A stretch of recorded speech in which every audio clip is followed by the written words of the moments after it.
Ya udah. Bentar. Iya. Kan? Jarang banget aku gini.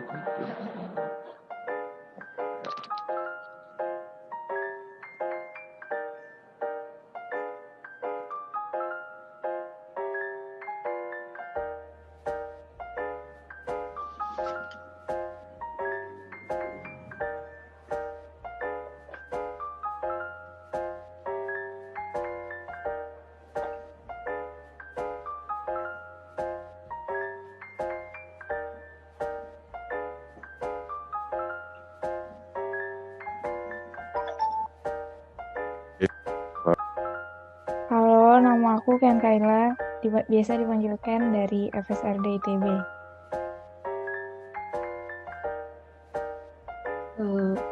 Halo juga, nama saya Nikita Devi dari FSRD ITB. Halo, nama saya Safira dari FSRD ITB Cirebon. Oke, ada yang mau ngomong duluan gak? Soalnya ini biar dicabut. Ada yang mau pertanyaan apa? Langsung duluan atau gimana? Atau langsung aja dari aku? Langsung aja dari Isa dulu. Oke. Siapa dengerin?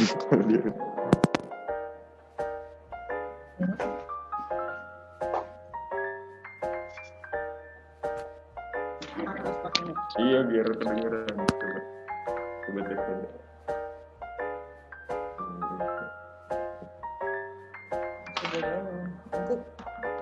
Bisa nggak pakai? Langsung aja jawab tante. Oh. Soalnya aku yang Oh gitu, iya ya. Buat tante. Halo. Apa kabar? Baik. Sehat. Alhamdulillah. Jadi kita dari FSD Cirebon. Ya. Mau wawancara tante tentang desain karya dan prospek kerjanya gitu tante. Ya. Atau udah nyiapin pertanyaan nih tante. Ya. Ini dari dosennya sih sebenarnya. Ya. Yang pertama itu gue lebih tahu sama tante. Elina Farida Eksan. Kedengeran gitu. Coba ngomong. Elina Farida Eksan, kedengeran? Iya. Dari asalnya dari mana? Asalnya dari Bandung, ya orang tua sih campuran ya Madura sama Sunda, tapi lahir di Bandung. Terus saya lulus dari jurusan seni keramik. Jadi basicnya seni keramik. Angkatan 85, udah lama. Jadi belum pada lahir ya. Iya. Terus tante inget gak sih waktu masih jadi mahasiswa gitu? Iya, inget dong. Waktu jadi mahasiswi gitu berarti ya. Itu mata kuliah yang tante paling sukain apa? Yang paling suka ya ini apa namanya?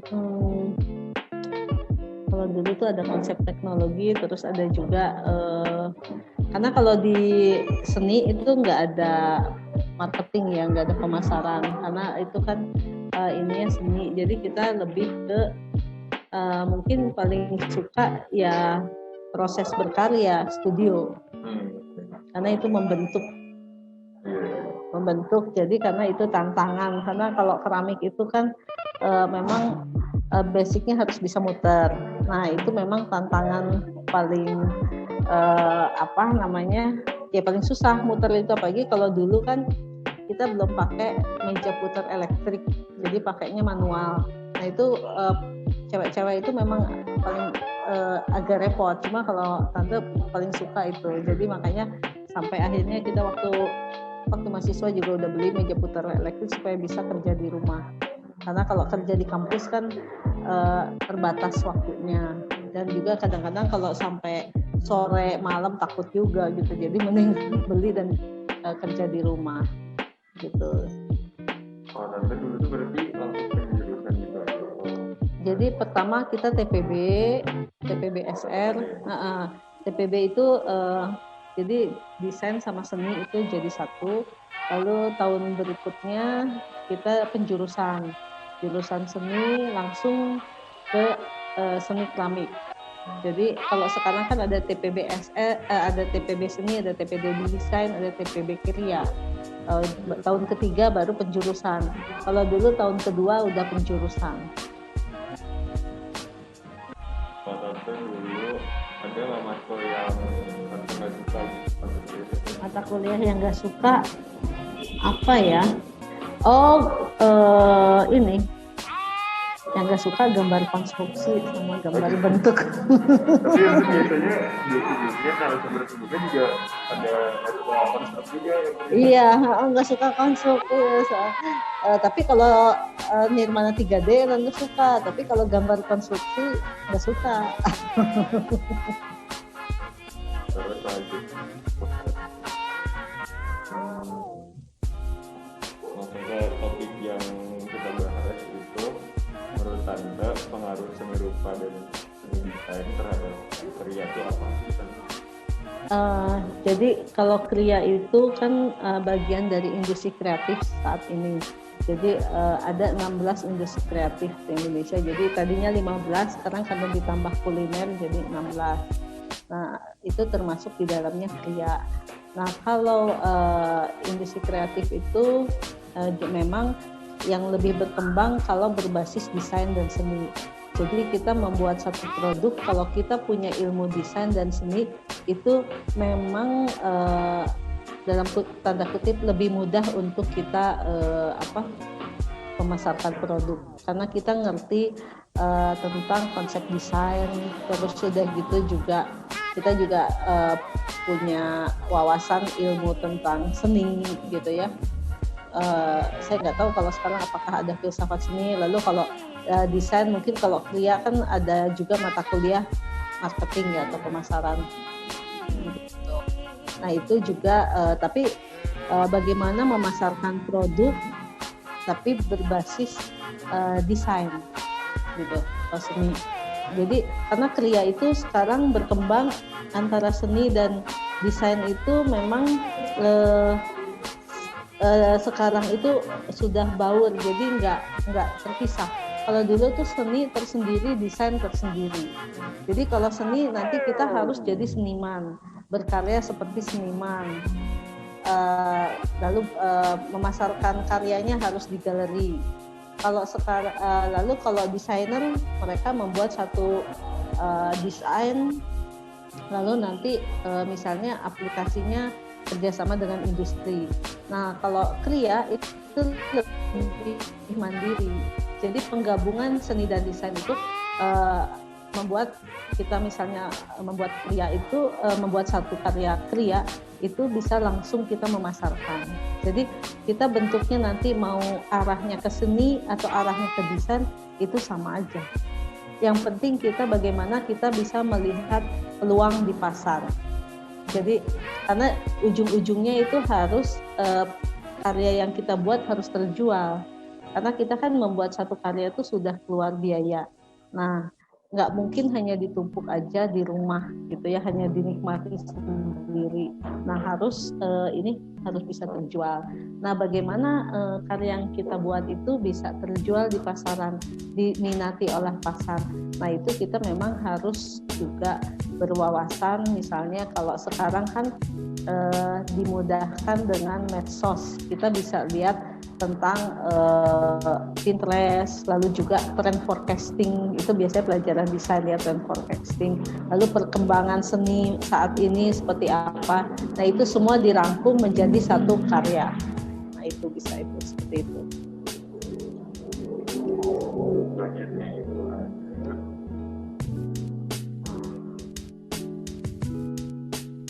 Langsung ke bagian pertanyaan ini, pekerjaan Tante. Pengalaman kerja atau prospek kerja setelah lulus itu, habis lulus kuliah kan Tante? Ya. Habis itu Tante ngapain? Waktu habis lulus Tante berkarya di rumah karena Tante basicnya seni, tentu tadinya inginnya jadi seniman. Tapi untuk menjadi seniman saat itu kan tidak mudah, karena kalau seniman itu harus bekerja sama dengan kurator dan galeri. Jadi kita mau memasarkan karya juga harus kerjasama dengan galeri. Jadi karena karya yang kita buat, kalau misalnya kita dipamerkan di satu pameran, belum tentu orang suka, karena itu kan terkait dengan konsep, lalu kurasinya seperti apa. Karena yang terus kalau kurator kan bekerja sama dengan kolektor, nah nanti harus ada arahan dari kurator. Jadi tante pikir ternyata tidak mudah kalau kita hanya bikin karya seni. Jadi harus ada istilahnya passive income. Passive income itu jadi income yang tetap gitu ya. Kalau kita mau berkarya seni bisa, tapi yang harus ada yang pasti, pendapatan pasti per bulan. Karena kalau enggak misalnya hanya bikin karya lalu pamerannya nggak jelas kapan, belum tentu tiap bulan kita bisa pameran kan, bikin karya itu. Lalu setahun sekali juga belum tentu. Lalu apakah karya yang kita buat itu laku? Nah akhirnya tante mencoba bikin kriya. Makanya kenapa tante mengembangkan ke kriya, karena kriya itu lebih realistis. Apa yang kita buat itu bisa kita jual. Jadi tante pertama bikin yang pernak-pernik kecil-kecil yang kita bisa buat, misalnya aksesoris. Nah itu ternyata pas dipasarkan, ditawarkan ke orang-orang, itu responnya bagus. Awalnya dari situ. Kedengeran nggak?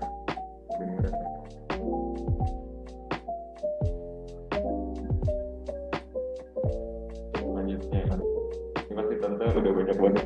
Tentu pengalaman, ada nggak pengalaman kompetisi atau pameran-pameran itu apa aja? Dan di mana? Kalau kompetisi tante suka ikut misalnya suka dari Kementerian Perindustrian atau Perdagangan, suka ada kompetisi desain, misalnya IGDS, Indonesia Good Design Selection atau Good Design Indonesia. Nah dulu suka ikut itu. Nah jadi kalau kita menang ataupun misalnya masuk final atau misalnya nominator, itu ada kesempatan kita untuk pameran, biasanya untuk seleksi pameran nasional atau internasional. Nah itu tante selalu ikut pameran. Misalnya tiap tahun tuh kita ikut pameran di luar negeri yang satu kali, di dalam negeri yang pameran besarnya satu kali. Gunanya pameran-pameran itu untuk test market. Jadi apakah produk kita ini diminati oleh pasar luar dan pasar dalam negeri. Pasar luar juga tergantung negaranya. Misalnya kalau Jepang sukanya seperti apa? Biasanya Jepang tuh senang yang pernak-pernik, yang handmade. Lalu juga kalau Arab, misalnya Dubai. Kalau Dubai itu negaranya internasional dan itu semua produk dan dengan desain yang modern pun mereka suka. Nah kalau Malaysia itu senangnya yang mungkin lebih yang tidak berupa figur kalau Malaysia, karena mayoritas Muslim. Nah itu hal-hal seperti itu mungkin yang kita bisa lihat. Jadi kalau kita mau pameran di satu negara, kita harus survei dulu mereka itu yang diminati apa. Selanjutnya tuh ada pertanyaan dari kita. Ya. Ada kenapa tante milih pekerjaan ke keramik gitu langsung? Karena tante milih keramik memang basicnya senang sama keramik, karena dengan material tanah liat ternyata kita bisa membuat apa aja. Jadi kalau dulu itu orang taunya keramik itu hanya membuat misalnya gentong gitu ya, atau piring, peralatan makan. Ternyata dengan keramik itu kita bisa bikin untuk interior, eksterior, contohnya lampu, lalu juga aromaterapi. Sekarang kan trennya aromaterapi, lalu gelas-gelas kopi, lalu juga vas, tapi bukan vas yang biasa, tapi dengan bentuk-bentuk yang modern. Karena kebetulan kita kemarin baru kirim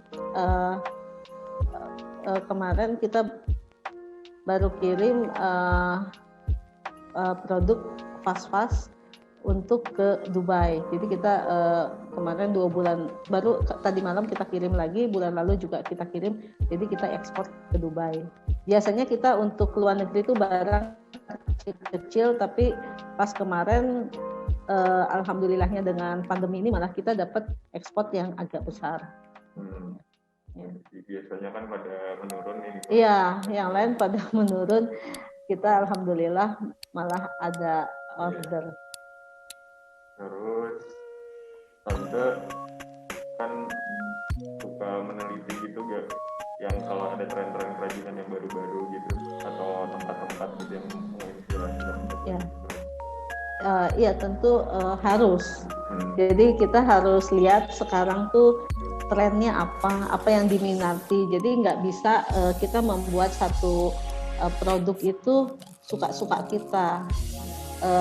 Karena menurut kita bagus, belum tentu menurut orang lain bagus. Nah, kita juga harus studi.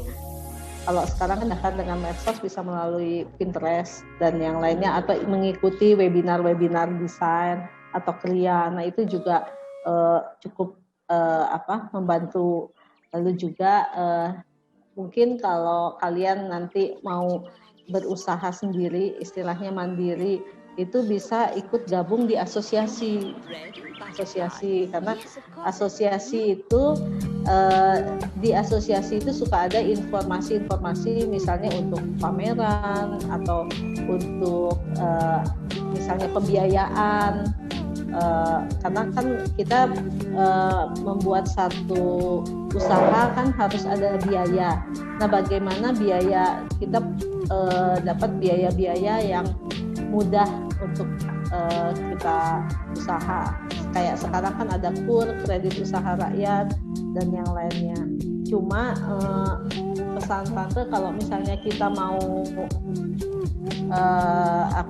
pinjam uang seperti ke bank, itu lebih baik kita bikin dulu sendiri, teruji dulu pasarnya. Kalau memang kita perlu untuk investasi alat, baru pinjam ke bank. Jadi jangan, karena sekarang tuh pelatihan UKM banyak ditawarkan langsung pembiayaan melalui bank.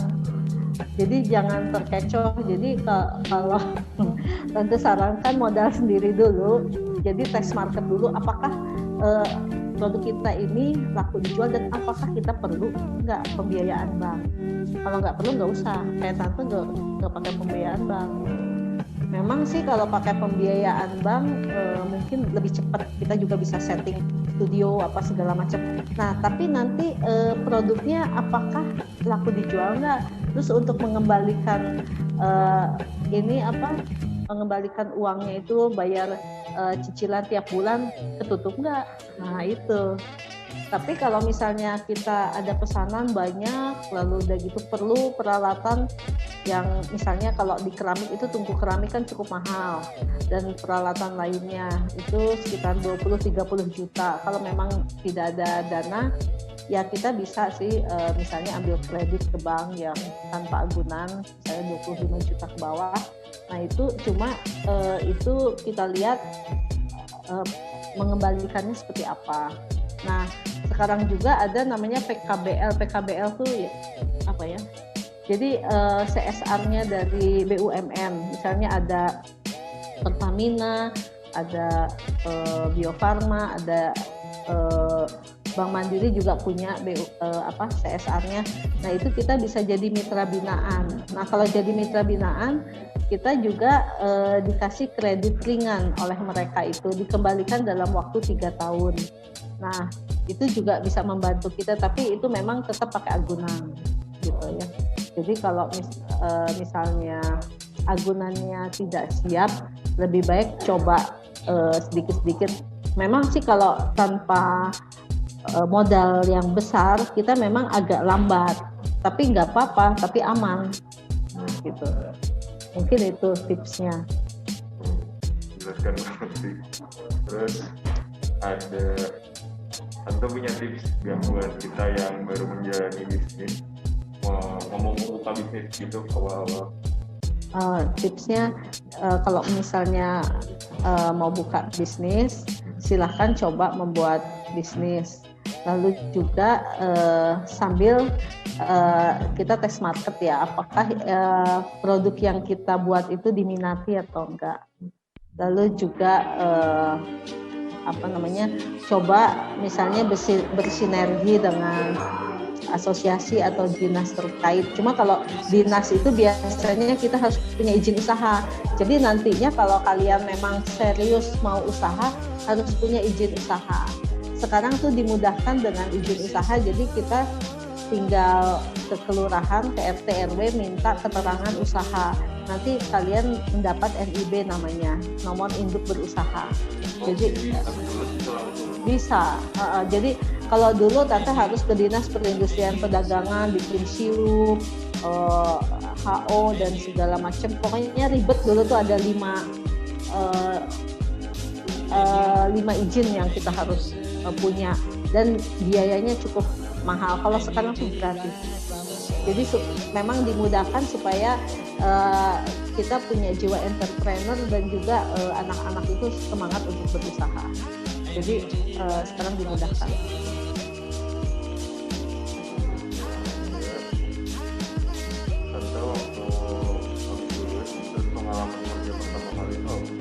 Kalau Tante kebetulan abis lulus nggak mau kerja di orang, jadi pede untuk kerja sendiri. Nah, cuma memang kan kalau dulu seni, Tante pikir kalau kita bikin karya seni kan susah gitu ya, dan lagi juga terlalu lama untuk misalnya kita udah keluar uang bikin karya, lalu juga nggak bisa langsung kita jual istilahnya ya. Tapi kalau kita bikin kriya itu yang kita buat hari ini besok bisa langsung dijual. Nah, jadi awalnya Tante tuh coba membuat satu produk karena kita dulu nggak punya modal besar, jadi keramik itu kan modalnya mahal. Jadi Tante tuh beli tanah, lihat misalnya 1 kilo itu cukup banyak kalau tanah liat itu. Jadi kita bikin pernak-pernik kayak bros, anting, kancing. Nah itu dalam 1 kilo tuh bisa dapat banyak untuk bros, untuk kancing, untuk kalung. Jadi coba dipasarkan itu. Nah dari situ lama-lama kan kalau kalung itu minimal dijual 50.000, bros juga. Jadi dari modal yang misalnya tanah liat 10.000, lalu kita titip bakar di tempat lain, misalnya titip bakar 1 plat itu 100.000. Jadi istilahnya dalam 1 kilo dengan bermodal tanah 1 kilo itu kita bisa dapat minimal 500.000. Nah, jadi dari situ sedikit-sedikit kita tabung. Jadi dari penghasilan itu, jadi sebagian kita tabung, sebagian lagi kita belanjakan untuk modal berikutnya. Nah, akhirnya coba jualan di pasar-pasar, lalu juga di pasar-pasar, lalu akhirnya orang kan nanti datang, jadi memesan, dan nanti orang nanya, bisa nggak bikin yang lain? Bisa nggak bikin hiasan dinding, bisa nggak bikin gelas, bisa nggak bikin, nah itu mulai terbuka jalan di situ. Nah kalau belum belum punya tungku, jadi kita tuh sewa tungku kalau mau produksi atau nitip bakar di tempat lain. Jadi sebetulnya kalau kita mau berusaha nggak ada kendala, misalnya saya nggak punya modal yang penting modal itu kemauan. Jadi di mana kita ada kemauan pasti ada jalan. Allah akan kasih jalan kalau kita ada kemauan. Mungkin itu tipsnya. Jadi kalau kalian mau mulai berusaha dari mahasiswa juga nggak apa-apa, karena Tante juga mulai usaha dari mahasiswa waktu kuliah. Jadi misalnya dari sisa-sisa tanah terus bikin yang kecil-kecil, bros, anting, terus nanti kalau di kampus bakar selipinlah barang kita kecil-kecil gitu kan. Itu kan nggak apa-apa gitu ya, jadi bisa nebeng bakar di kampus kan, jadi gratis. Jadi mungkin bisa caranya seperti itu. Tante ini dia dulu kan ada tugas akhir ya. Iya. Terus tugas akhir tante itu tentang apa? Tugas akhirnya tante itu bikin pottery. Contohnya ini yang hijau ini. Nah, jadi karena seni ya, kalau seni memang bentuknya seperti itu. Jadi memang kalau ditanya ini apa fungsinya, ya memang karya seni untuk interior fungsinya. Jadi kalau seni itu apa ya? Jadi bukan apa artinya atau apa fungsinya. Memang kalau benda seni yaitu untuk dinikmati aja. Jadi untuk diapresiasi. Beda dengan mungkin yang lain seperti ini vas gitu ya. Terus yang untuk hiasan dinding. Nah itu kan kalau kriya itu pas kita buat ini untuk apa? Oh ya ini untuk aromaterapi, ini untuk vas, ini untuk jadi bisa langsung diapresiasi, bisa langsung kalau ada orang yang minat bisa langsung dibeli. Gitu. Nanti difoto sama Isa. Menurut tante bagaimana Kalau perkembangan dunia keramik memang dari dulu sampai sekarang berkembang sangat pesat karena dengan adanya medsos kan jadi orang itu bisa berkreasi dan juga lebih bebas dan juga bisa mix media, jadi berkolaborasi si material.